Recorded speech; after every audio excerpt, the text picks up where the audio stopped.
Hello बच्चों, तो आज अपन ऑप्टिकल इंस्ट्रूमेंट्स में अगला जो पार्ट है वो पढ़ रहे हैं, जो कि है ह्यूमन आई।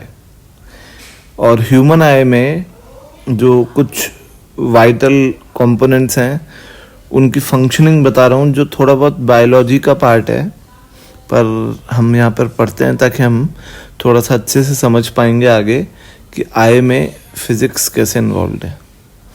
तो यहाँ सबसे पहले आप देख सकते हो ये जो चीज़ है ये कॉर्निया है, दिख रहा है आपको ये? तो ये कॉर्निया अपने आउटर मोस्ट पार्ट होता है आई का, आई बॉल का, जो वाइट पार्ट होता है जो कि सॉलिड होता है, ठीक है। ये पार्ट क्या करता है कि it is the outer most protective covering tissue of the human eye which protects the eye from any infection and physical impact from outside। मतलब ये है कि इसका जो काम होता है वो किसी फिजिकल इम्पैक्ट या किसी इन्फेक्शन से बचाने के काम में ये आता है आई बॉल को। और ये जो है इसका रिफ्रैक्टिव इंडेक्स भी होता है कुछ, और इसका रिफ्रैक्टिव इंडेक्स जो होता है वो टोटल पावर का 2/3 जो है कंट्रीब्यूट करता है ना। इसका जो इसकी वजह से जो लाइट का डिविएशन होता है उसमें जो पावर आती है वो पावर जो है वो टोटल पावर का 2/3 कंट्रीब्यूट करती है, यानी it is also being utilized in image formation, ठीक है। अब आते हैं अपन vitreous humour, aqueous humour in fact.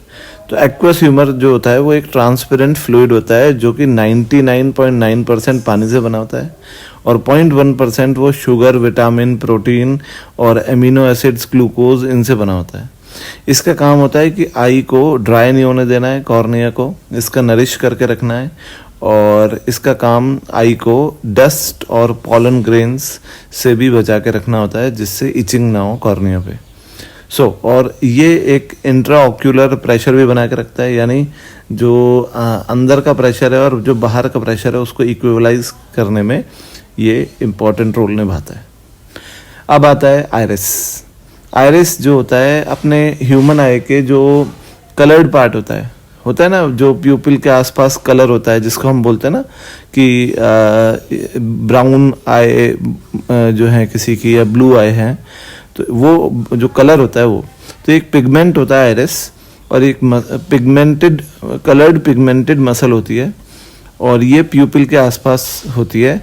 और आइरिस जो है वो प्यूपिल को कंट्रोल करता है। प्यूपिल एक शटर होता है, उसके बारे में अपन आगे पढ़ेंगे। तो आइरिस जो है वो प्यूपिल को कंट्रोल करता है। तो प्यूपिल क्या होता है? प्यूपिल जो है वो एक छोटा सा शटर होता है जो कि डायलेट या कॉन्ट्रैक्ट हो सकता है। प्यूपिल का जो एवरेज डायमीटर होता है वो 1 mm के आसपास का होता है। इनफैक्ट ये मैक्सिमम डायमीटर है, और मिनिमम 0.1 mm के आसपास का डायमीटर होता है। ये किस काम में आता है? ये लाइट की इंटेंसिटी को कंट्रोल करता है। आपने कभी देखा होगा कि डॉक्टर जब पेशेंट के आई पे टॉर्च की लाइट डालता है तो आई का जो प्यूपिल होता है वो कॉन्ट्रैक्ट हो जाता है, क्योंकि लाइट अगर ज़्यादा आ रही है तो रेटिना डैमेज हो सकती है, और रेटिना को डैमेज होने से बचाने के लिए जो प्यूपिल है वो कॉन्ट्रैक्ट हो जाता है। और अगर आई कम है, अगर अंधेरा है, तो आपकी प्यूपिल बड़ा हो जाएगा, है ना, डायलेट हो जाएगा, ताकि ज़्यादा लाइट आए तो इमेज फॉर्मेशन हो पाए। तो ये प्यूपिल को कंट्रोल कौन करता है? आइरिस। और आइरिस जो होता है वो कलर्ड पार्ट होता है प्यूपिल के आसपास का।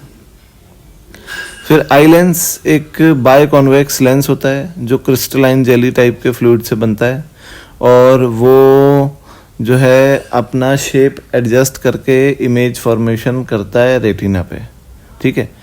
सिलियरी मसल्स जो होती हैं वो लेंस को एक तो अपनी पोजीशन पे होल्ड करके रखती हैं। आप देख सकते हो सिलियरी मसल्स हैं, लेंस को अपनी पोजीशन पे होल्ड करके रख रही हैं। और सिलियरी मसल्स जैसे आप देखते हो कि आप एक दूर के ऑब्जेक्ट को भी देख पा रहे हो और आप एक पास के ऑब्जेक्ट को भी देख पा रहे हो, और दोनों ही ऑब्जेक्ट को आप देख पा रहे हो, इसलिए उन दोनों की इमेज आपके रेटिना पे बन रही है, सही है। अब ऐसा कैसे हो रहा है कि जो लेंस के लिए वी सेम है, यानी रेटिना पे बन रही है इमेज, पर ऑब्जेक्ट की डिस्टेंस यू अलग अलग है।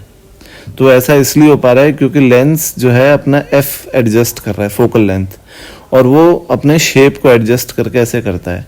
लेंस कॉन्ट्रैक्ट या डायलेट हो जाता है, और ये किसकी मदद से होता है? वो सिलियरी मसल्स की मदद से।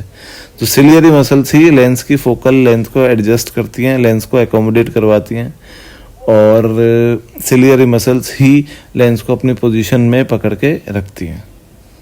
ठीक है, अभी आता है विट्रस ह्यूमर। विट्रस ह्यूमर जो है वो एक ट्रांसपेरेंट ग्लास टाइप का फ्लूइड होता है, जो कि इंट्राओक्यूलर प्रेशर बना के रखता है, आई के अंदर का प्रेशर बना के रखता है।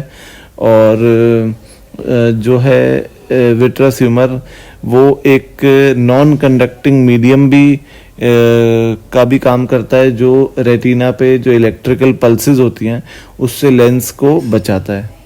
और जो ये विट्रस ह्यूमर है ये आई बॉल का प्रॉपर स्फेरिकल शेप भी रखने में मदद करता है। ठीक है, अब आता है रेटिना। तो रेटिना जो सबसे इम्पोर्टेंट पार्ट है ह्यूमन आई का, वो एक तरीके का पर्दा है, स्क्रीन है, जहाँ पे इमेज बन रही है। और इस स्क्रीन पे जो मसल्स होती हैं, कुछ मसल्स होती हैं जो कि रॉड्स और कोन्स कहलाती हैं।